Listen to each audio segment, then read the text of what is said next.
Hai semua, Assalamualaikum. Salam sejahtera, anda bersama saya Irfan Syahmi di saluran Didik TV KPM. Untuk hari ini kita akan sama-sama dalam slot pentaksiran bilik darjah di mana akan ada seorang guru yang kongsikan kepada kita bagaimana murid-murid itu ditaksir di dalam bilik darjah. Dan pastinya kita akan bawakan seorang guru yang banyak pengalamannya. Siapakah beliau? Kita saksikan dulu profil guru kita.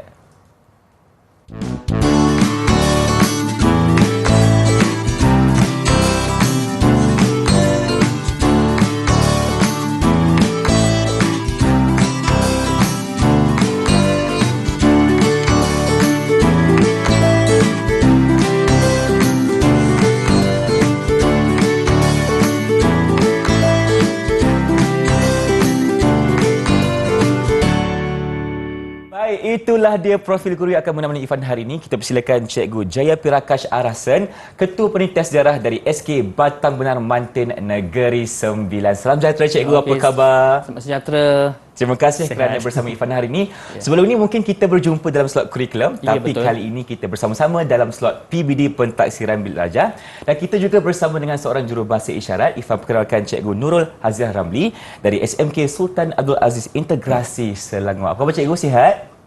Baik, terima kasih kerana turut serta bersama kami hari ini. Okey, kita dalam slot PBD hari ini untuk kongsikan kepada semua berkenaan dengan mata pelajaran sejarah di sekolah rendah. Ya, betul. Sudah bersedia? Sudah bersedia. Jom kita mulakan. Okey, terima kasih Irfan. Okey, selamat sejahtera dan salam perpaduan kepada semua. So, Cikgu Eji akan kongsikan pada hari ini pentaksiran bilik darjah sejarah sekolah rendah. Okey, baiklah. Sekarang kita akan tengok kepada matlamat. Apakah sebenarnya matlamat utama KSSR sejarah bagi sekolah rendah ni? Sebenarnya pertama sekali kita kena tahu di mana untuk menguji kefahaman dan juga pengetahuan sejarah murid-murid kita di sekolah. Okey, dan pada masa yang sama kita juga akan melihat perkembangan sejarah tanah air dan memiliki kesedaran sejarah. Dan yang paling penting cikgu-cikgu, kita nak menilai murid-murid betapa kuatnya semangat cinta akan tanah air negara kita.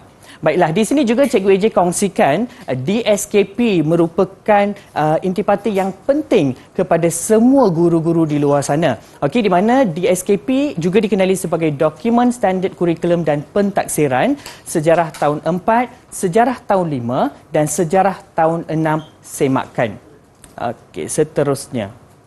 Baiklah, pentaksiran bilik darjah. Okey, pentaksiran bilik darjah secara umum je kalau kita tengok, pentaksiran bilik darjah, pentaksiran yang berterusan semasa pengajaran dan pembelajaran kita. Okey, dan untuk mendapatkan maklumat tentang perkembangan, okey, untuk mendapatkan mengenali kemajuan murid-murid dan juga kebolehan serta pencapaian murid. Okey, selain itu, dalam pentaksiran bilik darjah, cikgu-cikgu, sebagai pembelajaran ni sebenarnya untuk murid-murid itu sendiri. Murid-murid menilai diri mereka sendiri. Bagi untuk pembelajaran pula, untuk guru-guru, untuk mengatur dan juga merancang strategik PDP mereka. Dan tentang pembelajaran pula merupakan sumatif ataupun ujian yang kita bagi setiap penggal ataupun selepas selesai sesuatu topik. Baiklah, seterusnya, standard kandungan ataupun SK yang Cikgu AJ pilih untuk hari ini sebagai contoh kepada guru-guru di luar sana iaitu 2.1 iaitu zaman air batu. Okay, dalam SK ataupun tajuk tersebut terdapat 7 SP. Cikgu, 7 SP di mana terdapat 4 fakta dan juga 3 nilai. Dan kita memang dah terbiasa dengan DSKP, SK dan juga SP. Baiklah. Peruntukan masa untuk SK yang Cikgu AJ tunjuk sebentar tadi, okey, 2 jam. Di mana jam pertama ni sebenarnya untuk 1 minggu, Cikgu. Dan jam kedua untuk minggu kedua. Dan bagi jam pertama, Cikgu AJ memilih 3 SP iaitu 2 fakta dan 1 nilai. Dan bagi jam kedua pula, 2 fakta dan 2 nilai. Okey, seterusnya kaedah PBD. Kaedah PBD yang kita gunakan, cikgu-cikgu di luar sana gunakan adalah secara pentaksiran secara lisan. Okey, kemudian pentaksiran secara bertulis dan pentaksiran secara pemerhatian. Okey, 3 kaedah PBD. Baiklah, elemen penting yang perlu ada dalam perancangan RPH. Yang ini penting, cikgu. Okey, elemen pertama yang kena ada dalam perancangan RPH, objektif. Okey, di mana objektif ini kita akan tentukan berdasarkan SP, nilai K dan juga mempunyai indikator. Seterusnya, aktiviti berdasarkan SP, nilai K dan juga objektif. Dan juga kaedah pentaksiran seperti mana yang Cikgu Eji katakan, pemerhatian, lisan dan juga penulisan. Okey, itulah yang serba sedikit yang kita boleh tahu tentang kaedah PBD. Baik, terima kasih Cikgu AJ kerana kongsi kepada kita pengenalan untuk PBD bagi mata pelajaran sejarah untuk sekolah rendah. Ya. Baik, jadi kita akan berhenti berehat seketika. Teruskan bersama kami dalam PBD Didik TV KPM. Bersama kami dalam slot pentaksiran Bilik Darjah Didik TV KPM bersama dengan Cikgu AJ, di mana kali ini cikgu kongsikan kepada kita berkenaan dengan perancangan aktiviti PDP di sekolah. Jadi cikgu, jom kita mulakan. Okey, terima kasih Irfan. Baiklah, kita teruskan dengan aktiviti PDP seperti mana yang Cikgu AJ tunjukkan, SK, SP yang Cikgu AJ pilih iaitu sejarah tahun 4. Okey, apakah cadangan aktiviti? Untuk pengetahuan cikgu-cikgu di luar sana, sebenarnya Cikgu AJ hanya memberi cadangan sahaja cikgu, dan Cikgu AJ pasti ramai guru-guru di luar sana lebih orang kata kreativiti dan juga mempunyai banyak idea untuk menjalankan PDP di kelas masing-masing. Baiklah, pertama sekali objektifnya kita dah ada. Untuk cadangan pertama, cikgu-cikgu Cikgu AJ memilih sticky note. Okey, untuk memberi maksud zaman air batu itu sendiri, Cikgu AJ memilih sticky note ataupun nota ringkas yang akan diberikan kepada murid. Kemudian aktiviti yang kedua, Cikgu AJ memilih peta alih, iaitu merupakan peta iting yang memudahkan murid-murid untuk memahami isi dengan lebih mudah dan juga garis masa. Dan bagi aktiviti ketiga, Cikgu AJ memilih yang ini kita panggil chain line ataupun bagai yang memudahkan murid-murid untuk mengingati fakta juga. Okey, seterusnya. Terus pergi kepada aktiviti dan juga yang cadangan aktiviti Cikgu AJ, dan Cikgu AJ jalankan di dalam kelas ataupun PDP sewaktu PDP Cikgu AJ. Seperti mana yang guru-guru dapat lihat di sana. Okey, sticky note ataupun nota ringkas, Cikgu AJ berikan sehelai kertas A4 sahaja. Okey, sehelai kertas dan diberikan kepada murid-murid dalam bentuk kumpulan. Okey, dan mereka akan berbincang dan juga murid-murid akan tulis apa sebenarnya maksud zaman air batu setelah mendengar penerangan daripada cikgu dan juga merujuk buku teks. Okey, dan kemudian murid boleh menunjukkan apa yang mereka tulis sebenarnya tentang maksud zaman air batu. Baiklah, sekiranya kalau kita tengok tadi dalam aktiviti tadi pun kita boleh nampak di mana pentaksiran sudah berlaku cikgu. Di mana apabila cikgu memberi kertas A4, murid mendengar, murid menulis, murid berbincang dan juga murid dapat menjawab soalan cikgu, maka sudah berlaku pentaksiran. Di mana pentaksiran PBD, 3 kaedah itu boleh berjalan serentak cikgu. Bagi aktiviti seterusnya cikgu, bagi garis masa di mana Cikgu AJ telah memilih peta iting iaitu peta alih. Okey, seperti mana yang Cikgu AJ tunjukkan di sini, murid-murid Cikgu AJ melukis peta alih dengan menggunakan kertas A4 dan juga murid-murid dapat membentangkan. Maka di sini sudah berlaku lisan apabila bersoal jawab dengan murid. Murid-murid sudah menulis di sana, maka itu sudah berlaku kaedah pentaksiran bertulis dan juga guru akan sentiasa memerhatikan kerja pasukan mereka. Dan di sini juga cikgu telah berlaku pentaksiran serentak 3-3 sekali. Baiklah, seterusnya bagi aktiviti nilai sebenarnya di sini Cikgu AJ dah memilih chain line, okey, di mana memang mudah sebenarnya aktiviti ini. Sekiranya kita tengok murid-murid juga diedarkan kertas A4, okey, di mana memang mudah untuk dapatkan kertas A4 cikgu dan kemudian murid-murid akan menulis isi mereka, nilai yang mereka dapat dalam perbincangan, hasil perbincangan, dan mereka akan gulungkan dan akan buat dalam bentuk rantai ataupun chain.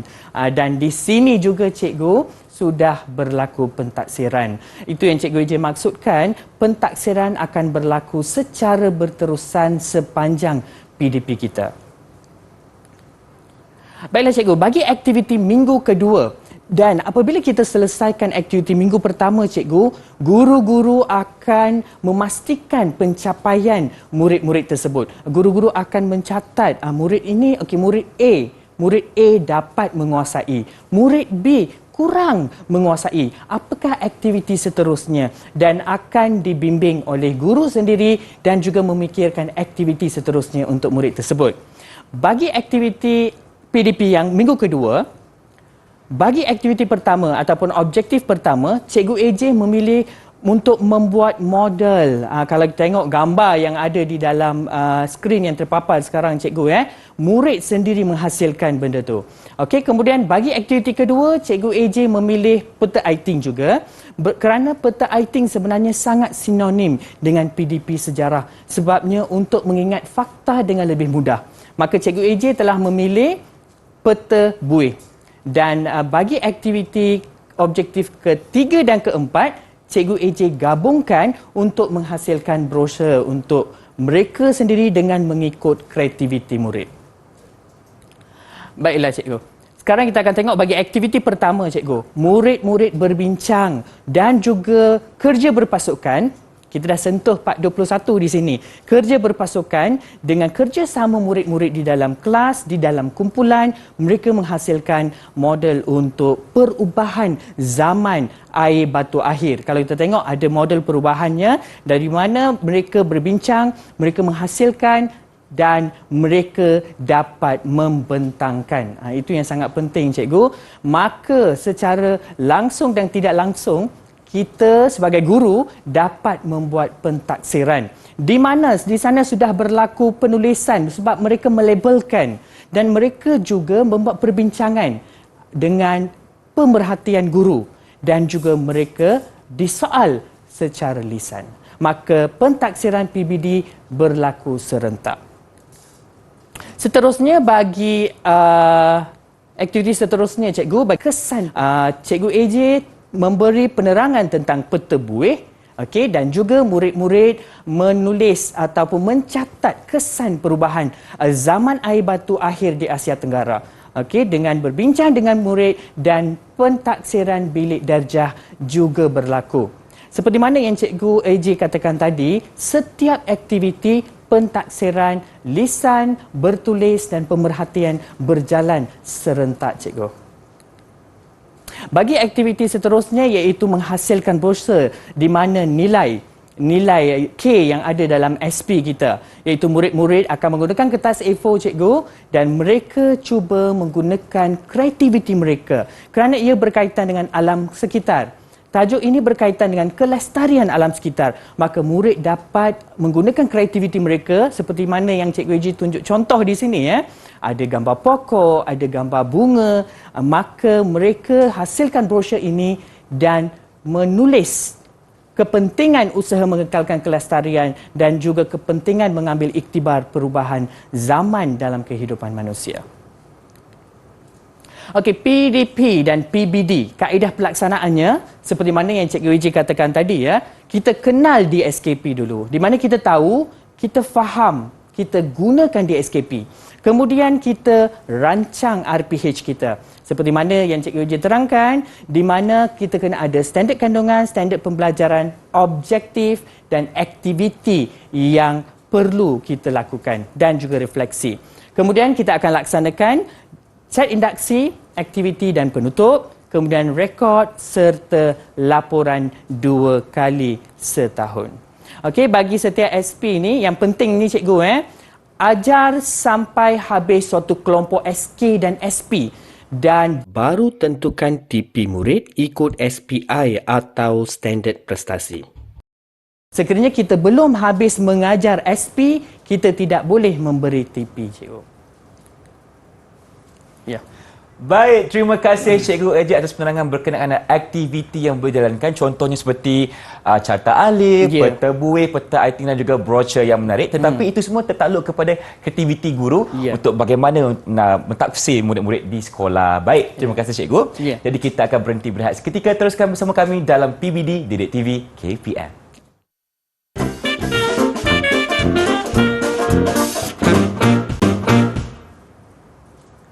Kembali menyaksikan PBD Didik TV KPM bersama dengan Cikgu AJ dan saya Irfan Syahmi, di mana kali ini Cikgu akan kongsikan kepada kita bagaimana seorang guru ingin melakukan laporan dan juga perekodan data. Jadi Cikgu, jom kita mulakan. Okey, terima kasih Irfan. Baiklah, kita teruskan dengan perekodan guru. Yang ini sangat-sangat penting sebenarnya. Setelah selesai satu SK ataupun standard kandungan ataupun kelompok SK itu, baru guru boleh memberi TP. Dan sebelum itu cikgu, perekodan guru ini macam mana kita boleh buat cikgu? Untuk pengetahuan cikgu-cikgu di luar sana, tidak ada sebarang borang yang telah ditetapkan ataupun format yang telah ditetapkan untuk mencatat ataupun mengisi penguasaan murid-murid di kelas kita.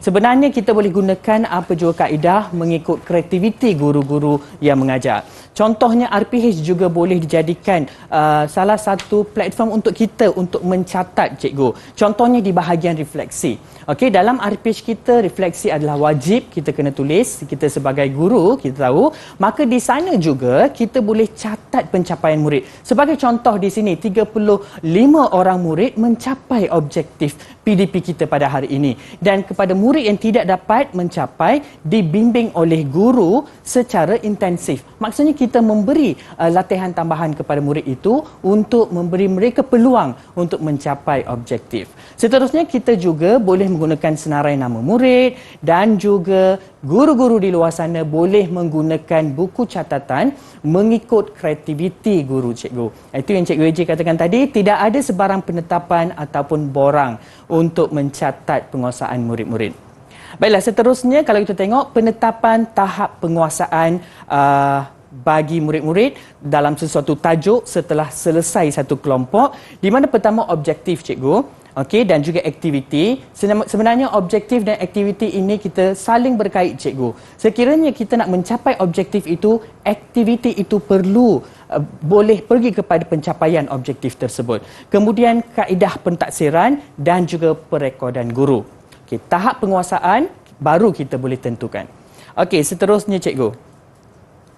Template pelaporan PBD panduan. Kalau kita tengok, yang ni memang semua guru-guru di luar sana dah tahu, dah tengok selalu cikgu yang kita boleh ambil daripada portal rasmi BPK bahagian pembangunan kurikulum. Okey, kemudian template pelaporan PBD sebagai panduan. Baiklah cikgu, di sini Cikgu AJ nak terangkan sedikit. Ini merupakan template yang perlu dan wajib kita isi bagi penguasaan murid-murid di dalam kelas kita. Okey, sekiranya kita tengok Cikgu AJ ambil template tahun 4 sejarah KSSR, di mana tajuk yang ada dalam DSKP merupakan 5 tajuk, daripada tajuk pertama, kedua, ketiga, keempat dan kelima cikgu. Baiklah cikgu. Tajuk pertama, mari belajar sejarah. Tajuk kedua, zaman air batu. Seperti mana yang Cikgu AJ ambil contoh tadi. Baiklah. Dan tajuk ketiga, zaman prasejarah. Sekiranya cikgu, tajuk pertama, kedua dan ketiga kita dah selesai habiskan kelompok tersebut, dan sekarang Cikgu AJ nak tanya dengan guru-guru. Bolehkah kita memberi tahap penguasaan keseluruhan? Ya, cikgu, semestinya kita boleh memberi tahap penguasaan keseluruhan sekiranya kita selesai satu kelompok ataupun tajuk bagi tajuk 1, tajuk 2 dan tajuk 3, cikgu. Kita perlu merekod dan membuat pelaporan Kepada murid 2 kali dalam setahun. Maka itu mungkin sebagai kita boleh buat untuk penggal pertama cikgu. Kemudian cikgu, setelah selesai tajuk 4 dan tajuk 5 cikgu, kita boleh ubahkan tahap penguasaan keseluruhan murid. Jelas cikgu di mana perubahan akan berlaku kepada tahap penguasaan keseluruhan setelah kita selesai mengajar semua tajuk dalam DSKP. Lagi satu cikgu, maklumat yang sangat penting dan ramai guru-guru di luar sana tertanya-tanya cikgu. Sekiranya apabila kita selesai mengajar 5 tajuk dan kita dah ada perubahan dalam tahap penguasaan, bolehkah saya membuat perubahan TP pada tajuk pertama? Ya cikgu, boleh berlaku perubahan, tetapi kita tidak boleh mengurangkan TP. Sebagai contoh di sini diberi bagi tajuk pertama diberi TP 3. Kita boleh naikkan kepada TP 4 ataupun TP 5 cikgu, dan kita tidak boleh kurangkan TP kepada TP 1. Jelas cikgu Perubahan hanya berlaku pada tahap penguasaan keseluruhan. di mana boleh meningkat dan boleh menurun. Rasanya Cikgu AJ memberi penjelasan yang jelas kepada guru-guru di luar sana. Okey, seterusnya cikgu, template pelaporan PBD laporan murid. Okey, kalau cikgu-cikgu biasa dah tengok sebenarnya template ini di mana kita nampak apakah TP3, apakah TP5 murid. Dan ini merupakan laporan murid yang biasa kita jumpa. Seterusnya cikgu, template pelaporan PBD, laporan mata pelajaran bagi sejarah. Okey, dan apa yang perlu dan apa yang tidak boleh dilakukan semasa pemberian TP, cikgu. Baiklah cikgu, habiskan kelompok SK atau tajuk sebelum menetapkan TP, cikgu. Seperti mana yang cikgu AJ dah ulang tadi, di mana kita perlu memastikan satu kelompok itu kita dah ajar, cikgu, baru kita boleh beri tahap penguasaan. Kemudian perancangan PDP dan PBD perlu dilaksanakan sebelum mengajar, cikgu. Dan apa yang tidak boleh kita lakukan, cikgu? Dilarang mengajar berdasarkan tahap penguasaan, cikgu. Kita hanya boleh mengajar berdasarkan DSKP SP yang telah ditetapkan. Kemudian dilarang membina soalan berdasarkan standard prestasi ataupun SPI, cikgu. Kita tak boleh, cikgu, sebab itu menentukan tahap penguasaan dan kita tidak boleh membina soalan. Dan lagi satu, cikgu, yang penting, kajian kes, di mana kita semua sedia maklum bahawa kajian kes merupakan perkara wajib yang perlu dijalankan di dalam bilik darjah mahupun di luar bilik darjah. dan kajian kes ini tidak boleh ditetapkan TP, cikgu. Jelas, cikgu, Baiklah, cikgu, seterusnya, cikgu, kita akan pergi kepada perekodan TP keseluruhan, cikgu. Okey, contoh di sini cikgu AJ berikan bagi setiap SK. Okey, di mana sebagai contohnya bagi SK 1.1, 1.2, 1.3 dan 1.4, dan kita dah beri TP. Cikgu AJ dah bagi TP 4, TP 5, TP 6 dan juga TP 5 seterusnya.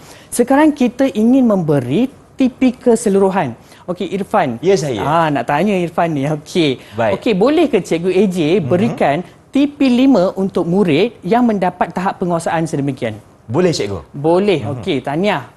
Tahniah diucapkan kepada Irfan. Irfan dah jelas sebenarnya. Sebenarnya kita boleh beri, cikgu, sebabnya satu, cikgu, kerana pertimbangan profesional. Kita sebagai guru yang membimbing dan mendidik murid-murid kita, guru-guru lebih kenal anak murid kita, cikgu. Maka kita boleh memberi TP berdasarkan pertimbangan profesional dan lagi satu, cikgu, secara holistik ataupun kita panggil secara menyeluruh. Dan apabila pertimbangan profesional ini tidak mempengaruhi atau tidak melibatkan emosi seseorang guru, cikgu.